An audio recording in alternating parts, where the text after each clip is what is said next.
नमस्कार। आज का टॉपिक है लाइंस, रेखाएं। इंजीनियरिंग ड्राइंग में विभिन्न प्रकार की रेखाओं का उपयोग किया जाता है। ये सभी प्रकार की रेखाएं भारतीय मानक संस्थान द्वारा प्रस्तावित होती हैं। इंजीनियरिंग ड्राइंग में इन विभिन्न प्रकार की रेखाओं द्वारा वस्तु की विभिन्न ऑपरेशन तथा बनावट प्रदर्शित किए जाते हैं। लाइंस को 3 प्रकार से क्लासीफाई किया गया है: according to construction, according to thickness, according to use या एप्लीकेशन। अकॉर्डिंग टू कंस्ट्रक्शन, निर्माण के आधार पर लाइंस को 4 प्रकार से क्लासीफाई किया गया है: horizontal line, vertical line, inclined line और कर्व्ड लाइन। हॉरिजेंटल लाइन वह सीधी रेखा जो क्षैतिज तल के समानांतर और ऊर्ध्वाधर तल के लंबवत होती है, क्षैतिज रेखा कहलाती है। वर्टिकल लाइन वह सीधी रेखा जो ऊर्ध्वाधर तल के समानांतर और क्षैतिज तल के लंबवत होती है, ऊर्ध्वाधर रेखा कहलाती है। इंक्लाइंड लाइन वह सीधी रेखा जो न तो क्षैतिज तल के समानांतर हो और न ही ऊर्ध्वाधर तल के समानांतर हो को क्षैतिज या तिरछी रेखा कहते हैं। कर्व्ड लाइन वह रेखा जो निरंतर अपनी दिशा बदलती रहे को कर्व्ड लाइन कहते हैं। अकॉर्डिंग टू थिकनेस, थिकनेस के आधार पर हम लाइंस को 3 भागों में बांटते हैं: थिक लाइन, मीडियम लाइन और thin line. According to use या एप्लीकेशन के आधार पर लाइन को निम्न प्रकार से क्लासीफाई किया गया है: कंस्ट्रक्शन लाइन, ऑब्जेक्ट आउट या visible line, projection line, centre line, hidden line, dimension line, extension line. Leader line, long break line, short break line, cutting plane line, section या हैचिंग लाइन, फैंटम लाइन या double dash centre line. Construction line, construction line का उपयोग engineering drawing में किसी भी object को complete करने से पूर्व किया जाता है। ये लाइन थिन लाइन होती है। ऑब्जेक्ट आउट या विजिबल लाइन, ये लाइन थिक लाइन होती है। इसका उपयोग इंजीनियरिंग ड्राइंग में ऑब्जेक्ट को कंप्लीट कर दिखाने के लिए किया जाता है। जैसा कि आपको ड्राइंग में दिखाया गया है, किसी ऑब्जेक्ट को ऑब्जेक्ट लाइन की सहायता से कंप्लीट करके दिखाया गया है। प्रोजेक्शन लाइन, प्रोजेक्शन लाइन का उपयोग किसी भी ऑब्जेक्ट का व्यू, जो कि front view, top view, side view होता है, को प्रोजेक्शन द्वारा किसी भी प्लेन पर लेने के लिए किया जाता है। जैसा कि आपको ऑब्जेक्ट दिखाया गया है, एरो की साइड से इसको देखा गया, तो प्रोजेक्शन लाइन की सहायता से हम वर्टिकल प्लेन पर इसका फ्रंट प्रदर्शित किया गया है। सेंटर लाइन, सेंटर लाइन का उपयोग किसी भी ऑब्जेक्ट का मध्य बिंदु बताने या बनाने के लिए किया जाता है, जैसा कि आपको ड्राइंग में दिखाया गया है।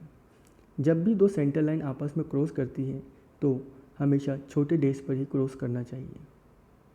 हिडन लाइन, हिडन लाइन का उपयोग ड्राइंग में किसी भी आकृति में अप्रत्यक्ष किनारे जो कि नज़र नहीं आते, इस रेखा द्वारा दिखाए जाते हैं। जैसा कि आपको ड्राइंग में दिखाए गए हैं, दिए गए ऑब्जेक्ट में जो सरफेस या प्लेन या कॉर्नर जो हमें नज़र नहीं आ रहे, उनको हम हिडन लाइन से प्रदर्शित किया गया है, जो कि 3:1 में बनाई जाती है, जिसमें 3 mm का आपका छोटा डैश रहता है और 1 mm का गैप होता है। डायमेंशन लाइन, डायमेंशन लाइन का उपयोग किसी भी ऑब्जेक्ट की डायमेंशन देने के लिए किया जाता है, जैसा कि आपको ड्राइंग में दिखाया गया है। एक्सटेंशन लाइन, एक्सटेंशन लाइन का उपयोग डायमेंशन लाइन के साथ ही किया जाता है। एक्सटेंशन लाइन के बीच में ही डायमेंशन लाइन बनाई जाती है। एक्सटेंशन लाइन ऑब्जेक्ट की डायमेंशन की सीमा तय करती है, जैसा कि आपको ड्राइंग में डायमेंशन लाइन और एक्सटेंशन लाइन दोनों का उपयोग दिखाया गया है। लीडर लाइन, लीडर लाइन का उपयोग किसी भी ड्राइंग में नोट्स, वस्तु की आकृति को साइज प्रदर्शित की जाती है। ये 3 प्रकार से प्रदर्शित की जा सकती है: पहला एक बिंदु के साथ, दूसरा एरोहेड के साथ, तीसरा डायमेंशन लाइन के साथ।